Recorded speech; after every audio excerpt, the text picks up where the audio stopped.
Ya, Kementerian Agraria ini justru terdengar santer dengan adanya tadi ya pembagian sertifikasi tanah yang sebelumnya, apakah sebelumnya memang tidak dijalankan seperti itu, Pak? Dijalankan, tapi tidak program masif seperti yang kita lakukan. Ya, sekarang di Indonesia semua ada diperkirakan 126 juta bidang tanah. Sampai tahun 2015 itu baru 46 juta yang bersertifikat. Tadi sudah banyak. Tapi 46 juta masih ada 80 juta lagi yang harus kita selesaikan. Nah, sejak saya di sini kita sudah mendaftarkan sekitar 23 juta, ya kan? Nah, ini sisanya kita akan kejar sampai 2025. Oke, jadi memang PR-nya Pak Safrian Djalil ini panjang begitu ya untuk tadi ya mengejar sertifikasi tanah hingga tahun 2025. Pak, berkaitan dengan kepemilikan tanah ya, apakah memang disebutkan kepemilikan tanah itu kadang-kadang seperti misalnya kita pergi ke pantai nih Pak ya, banyak sekali orang-orang yang sudah memblok tanah tersebut begitu. Apakah itu juga ada rencana untuk mengembalikan untuk kepentingan umum, karena ya hanya dikuasai orang-orang tertentu yang bisa mengakses pinggir pantai misalnya seperti itu. Itu nggak boleh. Tata ruangnya kita akan mengatakan bahwa ruang-ruang publik harus bisa diakses oleh publik. Kalau Anda pergi ke Bali, ya kan, sepanjang pantai itu bisa akses, itu yang benar. Boleh orang memiliki supaya dia dirawat supaya apa, tetapi akses publik harus terbuka. Ya, ini kita akan tertibkan nanti dengan ketentuan yang ada, undang-undang tata ruang terutama. Di Puncak misalnya itu banyak sekali orang yang kawasan lindung sudah penuh rumah, penuh villa dan lain-lain. Itu akan ditertibkan. Caranya bagaimana Puncak itu bisa menjadi daerah tangkapan air supaya Jakarta jangan kebanjiran. Kita sedang bikin program untuk bagaimana menertibkan itu. Saya pikir carrot and stick. Carrot and stick arti bahwa orang sekarang menduduki tanah itu overgarap, tidak ada hak apa-apa, ya kan? Mungkin kita akan berikan hak pakai nanti, tapi boleh pakai cuma 20%, selebihnya hijaukan. Dengan begitu, fungsi tanah sebagai fungsi sosial, menjaga dan sumber air Jakarta, menjaga jangan banjir, jangan longsor bisa dicapai. Jadi ini berbagai daerah itu masalah tata ruang. Alhamdulillah sekarang tata ruang bersama di kantor ini, bersatu di kantor ini. Oke, tentunya juga peran dari pemerintah daerah Pak ya dalam hal ini untuk menertibkan. Oke, tadi seperti tadi di Puncak Pak sebutkan bahwa itu nanti berarti bukan hanya dihancurkan tapi juga mungkin hanya mengurangi begitu Pak ya dari nanti kita akan ini deh. Lebih detailnya Sedang kita rumuskan. Baik, ini juga mengenai permasalahan tanah juga salah satu alasan bagi investor lebih tertarik memindahkan pabriknya nih Pak. Misalnya nih Pak ada yang pergi keluar dari Indonesia begitu ya, seperti ke Vietnam. Nah, apakah ini memang Kementerian ATR bagaimana merespon hal salah seperti ini? Satu masalah tanah, tapi bukan satu-satunya. Banyak hambatan yang menyebabkan pencipta lapangan bekerja sulit di Indonesia, terutama banyaknya regulasi. Ya, Pak Presiden mengatakan lebih dari 40.000 regulasi di Indonesia, peraturan yang mengikat kita semua. Jadi udah terlilit oleh regulasi ini, seperti gurita yang telah mengelilit orang Indonesia. Itu yang kemudian pencipta lapangan kerja amat sulit. Maka Pak Presiden akan menginisiasi yang disebut Omnibus Law yang sekarang kita dengar. Bagaimana regulasi itu disimpelkan, bagaimana birokrasi dimudahkan.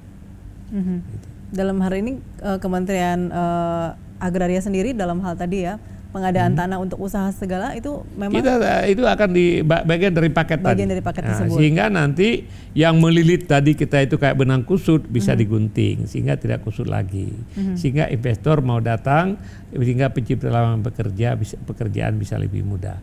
Sekarang Sheila, ini jutaan anak-anak kita yang setiap tahun masuk ke lapangan kerja. Kalau kita tidak ciptakan lapangan kerja secara cepat, ini jadi masalah. Mereka mau kerja di mana, ya kan? Nah, tapi mau cipta lapangan kerja banyak sekali aturan yang tadi melilit kita. Oleh sebab itu yang akan digunting supaya lebih simpel, lebih mudah, lebih pasti, termasuk masalah pertanahan dan juga hal-hal yang lain. Baik, dulu Pak Safrian Djalil backgroundnya adalah akademisi ya Pak ya? Ya, boleh dibilang begitu. Ada akademisi juga ya Pak ya. Nah, sekarang begitu menguasai masalah tanah nih Pak ya, Ini tentunya belajar khusus atau memang learning by doing saja nih Pak? Gini, saya pikir kita semua bisa belajar apapun kalau kita mau, ya kan? Yang paling penting open mind, open heart, mau mendengar, ya. Jadi siapa bidang berbeda, ya. Minggu-minggu pertama saya jadi menteri, saya belajar, karena orang-orang dirjen yang ada di sini, direktur di sini, mereka sudah puluhan tahun, mereka tahu benar teknisnya, ya kan? Nah, oleh sebab itu saya jadi pendengar yang baik, diskusi itu. Setelah 1 bulan, udah tahu lah.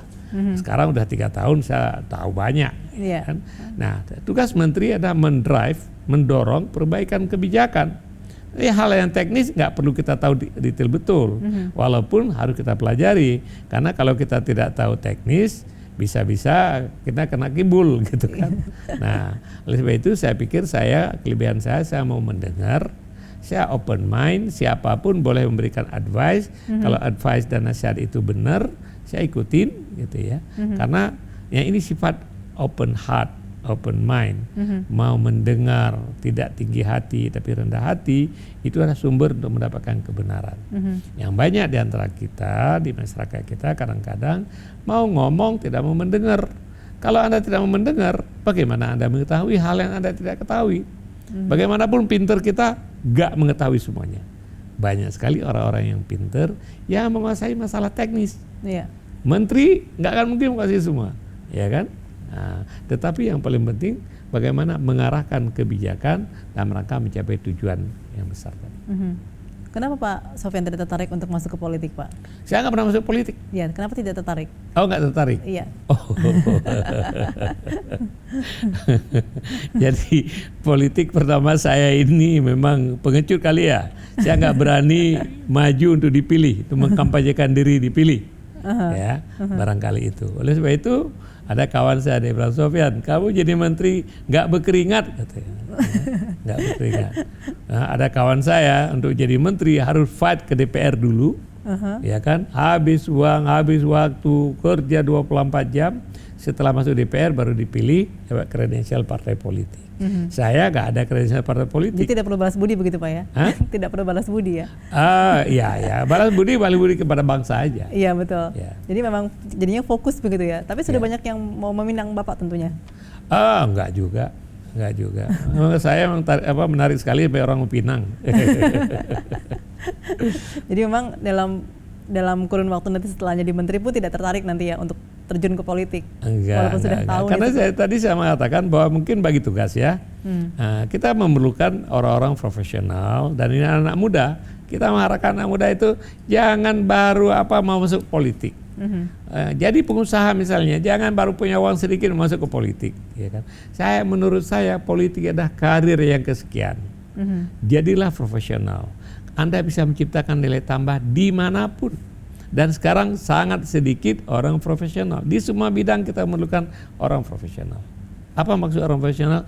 Yang mengerti masalah, yang menjalani masalah, bisa perbaiki, bisa menciptakan nilai tambah. Ya kan? Nah, oleh sebab itu kepada pemirsa anak-anak muda saya menyarankan Anda jadilah seorang profesional. Kalau misalnya dalamin apa yang Anda ini sehingga menjadi Anda menguasai masalah dan bidang apapun. Jadi petani yang profesional. Bukan kalau misalnya petani profesional tadi misalnya memproduksi padi per hektar 6 ton, seorang petani profesional yang betul-betul mendalami mungkin menghasilkan produksi 10 ton. Ada 4 ton added value nilai tambah yang diciptakan. Dalam misalnya beternak, dia seorang profesional beternak. Bagaimana beternak yang lebih efisien? Dalam bidang IT, dalam bidang apa? Itu yang kita butuhkan. Nah, yang saya tidak rekomendasikan adalah Anda semua bergerombol masuk ke dalam politik tanpa kemampuan, ya kan? Dan kemudian terlalu cepat. Ya. Oke, baik, kita masih akan lanjutkan bincang-bincang kita Pak, tapi kita harus break sejenak. Tetaplah bersama kami pemirsa di Tokoh Kita Jak TV.